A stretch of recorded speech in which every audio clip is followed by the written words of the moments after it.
Stereotypes are categories that have gone too far and usually have a negative connotation to them. Whether it is a stereotype of a jock, a person who excels at sports and only sports. Well, actually, I figured since it wasn't due till Monday. Hello? Hello? Anybody home? All librarians are old women with glasses and bad attitudes, or all blondes are unintelligent. Hey, It is Bond. usually In incorrect. America, we drive on the right side of the road. I am. You try driving in platforms. Look, I gotta get back to school. Wanna practice parking? What's the point? Everywhere you go has valet. Although these groups can be true for some, it is unfair to shove every single person into a category. 30.8% of women have speaking roles, 28.8% wear sexually revealing clothing, 26.2% are partially naked, and only 10.7% of films have half women and half men. Women already have it rough in the media today, so continuing to make films with this negative connotation only worsens the horrible stereotype. Scopophilia, the erotic basis for pleasure in looking at another person as an object. At the extreme, it can become fixated into a perversion, producing obsessive voyeurs. Laura Mulvey discusses the objectivity of women in her article, Visual Pleasure in Narrative Cinema. I used 3 different films, all slightly different, to show the portrayal of blondes in film. This stereotypical dumb blonde has been used extensively in television and movies. Next to her hair color, the stereotype has 2 main aspects. The girl is pretty and she lacks intelligence. In the movie House Bunny, Anna Faris plays the main character, Shelley Darlingson.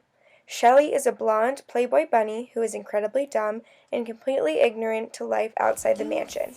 She is flawless and always wears minimal clothing. Shelley is a classic example of a highly sexualized blonde bimbo. In the beginning of the movie, she gets kicked out of the mansion and she becomes house mother of Zeta Alpha Zeta. Zeta is the lowest house at this university. Throughout the movie, she turns respectable girls into her minions. Playboy bunnies are supposed to be there for men to drool over their bodies, looking to these women as objects. Another movie that portrays the stereotype of the blonde is Mean Girls. In Mean Girls, Katie Heron almost instantly becomes a part of the Plastics when she moves to Chicago. The Plastics sort of dictate the style and behavior, and what's cool and what's not, and the do's and do-nots, and what is right and what is wrong. They dictate the rules of high school, which we all must follow to a T. These girls are picture perfect in their peers' eyes, and they will do anything to maintain their status. That one there, that's Karen Smith. She is one of the dumbest girls you will ever meet. Damien sat next to her in English last year. She asked me how to spell orange. The leader, Regina George, is a typical mean girl, just another stereotype that blonde women are given.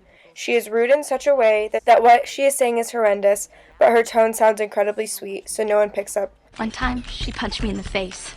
It was awesome. Tina Fey, the screenwriter, also threw another blonde stereotype into the film, the dumb blonde. Karen Smith could not be any dumber. She is constantly in her own world, and when she opens her mouth, Karen leaves the audience, dropping her IQ even lower. A third film is Legally Blonde.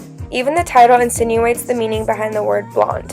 It states that Elle Woods, played by Reese Witherspoon, really is a stereotype of a dumb blonde. From the outside, the film seems empowering, with Elle getting into Harvard Law School, but in reality, the movie is a comedy. It's called the bend and snap. Watch this. I think I dropped something on the floor that I need to pick up. So you bend and snap. The message being given is blonde women are not smart enough to pull this off, making it a joke that Elle Woods could even pull it off. Additionally, once she gets into Harvard, no one takes her seriously because she is your typical girly blonde woman. Women are the image and men are the lens of the camera. Women are shown in fragments to show the objectification of women on purpose, while men are shown in full. This fragmentation leads to objectification. Laura Mulvey claimed that women are turned into sexual objects through the cinematography. This fragmentation sometimes is known as the male gaze. The male gaze, as shown here, shows everyone what beautiful is in today's world. And bacon crumbles. It's a bacon lover's fantasy. Yeah, I know what you're thinking, but come on. Underestimated abilities and exaggerated sexuality have become a common theme for blonde women throughout many years in pop culture. From Gentlemen Prefer Blondes, made in 1953, to Mean Girls coming out in 2004, nothing has changed in the stereotyping of blonde women.